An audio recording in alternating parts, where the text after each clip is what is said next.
Bonjour à tous, j'espère que vous allez bien, c'est Sandra et je suis de retour pour une autre vidéo et aujourd'hui, je veux vous donner des trucs et astuces pour éviter de faire des achats impulsifs. Je suis Taureau ascendant Scorpion. Est-ce que vous savez qu'est-ce que ça veut dire ça? Est-ce que vous savez qu'est-ce que ça veut dire?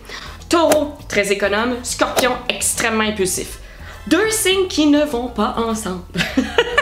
Pour faire des économies. Alors, ça fait longtemps que je me donne des trucs et astuces pour éviter de faire des achats impulsifs pour que le petit côté taureau là, soit content. Mais en même temps, je suis capable de m'acheter des trucs le fun une fois de temps en temps pour que mon petit côté scorpion soit content lui aussi. À 21 ans, je suis partie toute seule faire le tour du monde. Je n'avais que mon sac à dos et pendant plusieurs années, j'ai vécu avec pratiquement rien. Ce qui a fait en sorte que j'ai compris que le bonheur ne venait pas avec les objets qu'on avait, mais plutôt par les expériences de vie. Alors aujourd'hui, je vous partage mes trucs et astuces infaillibles pour éviter de faire des achats impulsifs. Les voici. Truc numéro 1. En as-tu vraiment besoin? Oui, je sais que c'est la phrase de Pierre-Yves McSween, mais que si vous voulez que je vous dise, il a raison. Nous, les femmes, là, on est vraiment sollicitées par la société de surconsommation pour acheter soit des vêtements, des accessoires de mode, des bijoux, des produits de beauté. Puis c'est correct d'en avoir. Il n'y a rien de mal à avoir des vêtements à la maison, puis à se maquiller, puis à se dorloter. Mais quand on a déjà des piles et des piles de vêtements dans notre garde-robe qu'on met pas, ben, est-ce qu'on a vraiment besoin d'acheter des nouveaux morceaux? Ou plutôt de juste être reconnaissant pour les morceaux qu'on a déjà et de faire un tri, de trouver ce qu'on aime réellement et de les porter. Moi, j'achète beaucoup moins de vêtements qu'avant et je possède moins de vêtements qu'avant. Et le matin, je n'ai jamais autant su quoi mettre qu'avant. Avant, là, j'avais plein de linge, puis je savais jamais quoi mettre. Là, maintenant, j'ai beaucoup moins de linge, puis je sais exactement les tenues que je désire porter dans ma semaine. L'important, c'est de trouver des morceaux qu'on aime et qu'on se sent bien dedans. Et by the way, je vous recommande le livre de Pierre-Yves McSween, En as-tu réellement besoin? J'ai trouvé que c'était un livre excellent qui nous fait réfléchir aussi sur nos achats. Truc numéro 2. Où est-ce que je vais mettre ça dans la maison? Des fois, là, on rentre chez Ikea, on rentre dans un magasin de décoration, là, puis là, on voit des trucs, là, puis on se dit « Oh, waouh, j'aurais besoin de ça. Regarde comment tout le matériel est organisé par là. » Et de trouver un accessoire de cuisine, là, aux 1000 fonctions, hyper technologique, qui est gros comme ça, puis qui peut faire la recette quasiment lui-même tout seul. Mais le problème avec ça, c'est qu'après ça, il faut le ranger. À moins de le laisser toujours sur le comptoir.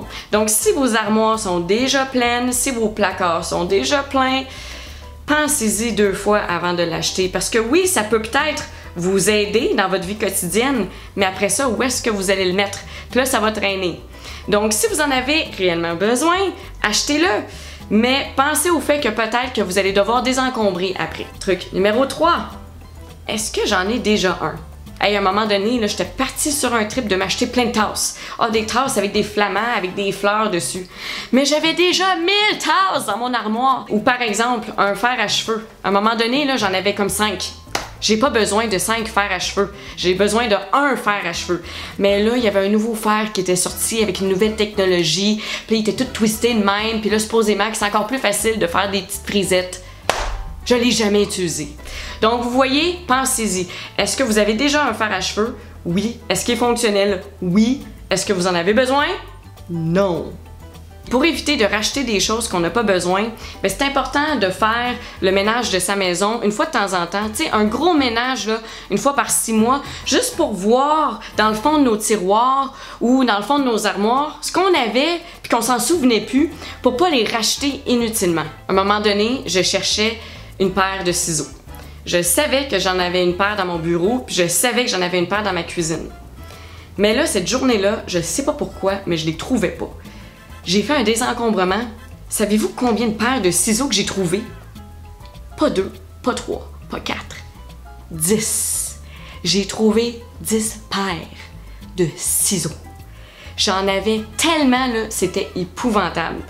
Mais c'est juste qu'ils étaient tous à la même place, ils étaient cachés dans des petites boîtes dans le fond de mon placard. Ce que j'ai fait, là, c'est que j'ai pris toutes ces paires de ciseaux-là, puis j'en ai mis un peu partout dans la maison, pour être sûr que la journée que j'ai besoin d'une paire de ciseaux, je la trouve. Alors faites du désencombrement, ça va vous aider à savoir ce que vous avez déjà à la maison pour pas l'acheter pour rien. Truc numéro 4. est-ce que l'entretenir coûte des sous?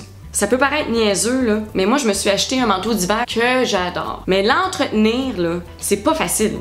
Là, il est en cuir. Là, il fallait que j'achète un petit produit là, pour le cuir. Ah, aussi, il y a du duvet à l'intérieur. Ben là, il faut faire attention quand tu le laves. Là, t'es mieux de l'envoyer chez le nettoyeur. Lavage à sec.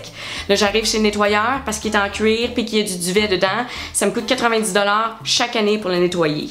Yeah boy! Ça commence à faire cher, là. Donc, vous voyez, c'est important de se poser la question, OK, le manteau, il est super beau, je l'adore, mais est-ce que ça va me coûter des sous de l'entretenir? Si la réponse est oui, soyez avisés. Et si vous êtes avisé, vous êtes prêt à l'acheter malgré ça parce que vous l'aimez à ce point-là, ben allez-y. Mais pensez au fait que peut-être que vous allez acheter quelque chose qui va demander un entretien, alors toujours demandez au vendeur ou allez voir dans les commentaires là, si vous achetez en ligne, à savoir si vous avez besoin de dépenser des sous pour l'entretien. Truc numéro 5. Est-ce que je peux trouver le produit en question usagé? Moi, mes électroménagers, je les ai achetés dans des petites boutiques d'électro-usagés. Et sérieusement, je n'ai jamais été autant satisfaite. Mon frère, quand il a déménagé dans son condo, il s'est acheté des électros neufs. Il y avait une garantie d'1 an, puis quelques jours après, bang, le frigo a brisé. Fait que là, évidemment, il a appelé la compagnie, puis la compagnie voulait rien savoir, donc mise en demeure, stress, blablabla.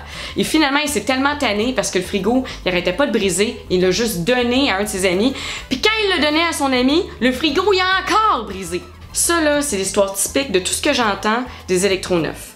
Moi, j'ai acheté des électros usagés qui m'ont coûté la moitié du prix, si c'est pas le tiers. J'ai eu une garantie de 6 mois avec la livraison gratuite. Et à date, ils n'ont jamais brisé. Et ça fait 1 an et demi. Donc, mon frère s'achète un frigo neuf et ça brise tout de suite après 1 an. Moi, j'achète un frigo usagé, 6 mois de garantie, puis ça fait 1 an et demi que je l'ai, puis il brise pas. Alors, vous voyez, c'est pas parce que vous achetez quelque chose de neuf et à plein prix que nécessairement vous faites une meilleure affaire. Truc numéro 6.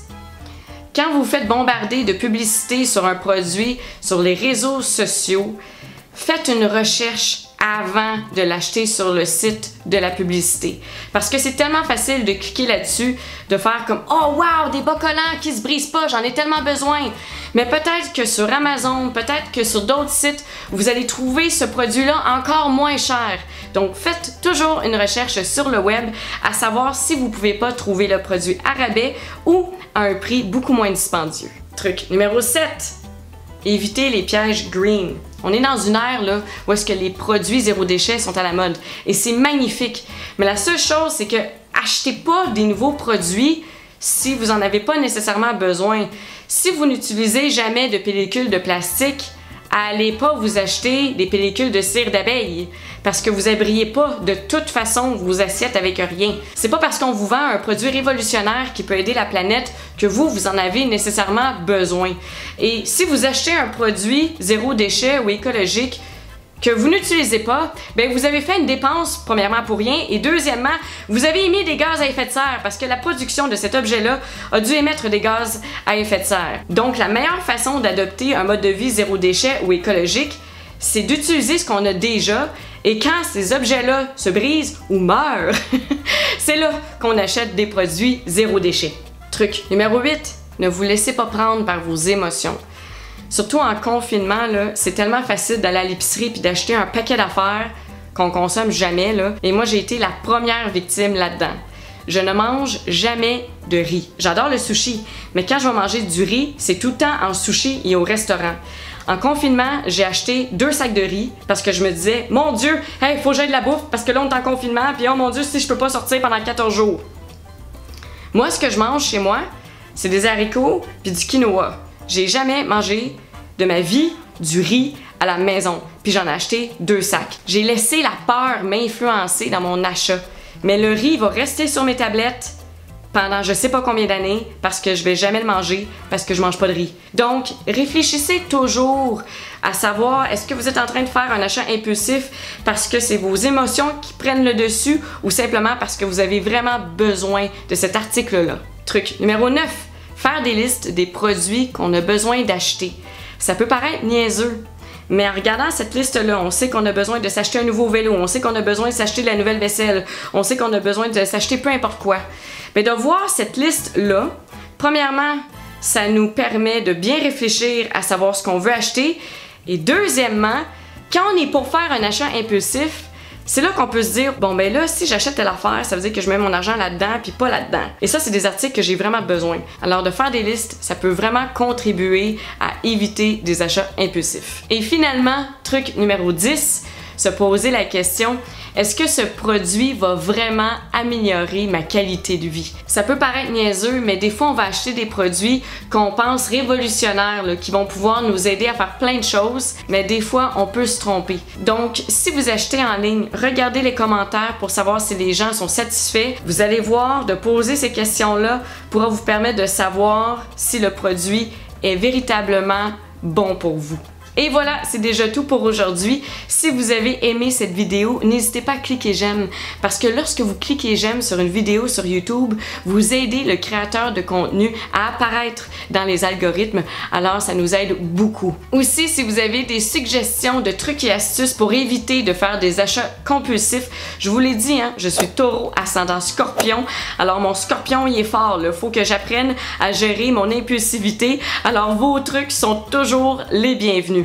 Et finalement, si vous avez apprécié le contenu de cette vidéo, mais n'hésitez pas à vous abonner à la chaîne et à cliquer sur la petite cloche pour être sûr de ne pas manquer aucune vidéo. Hey, merci encore et à la prochaine tout le monde!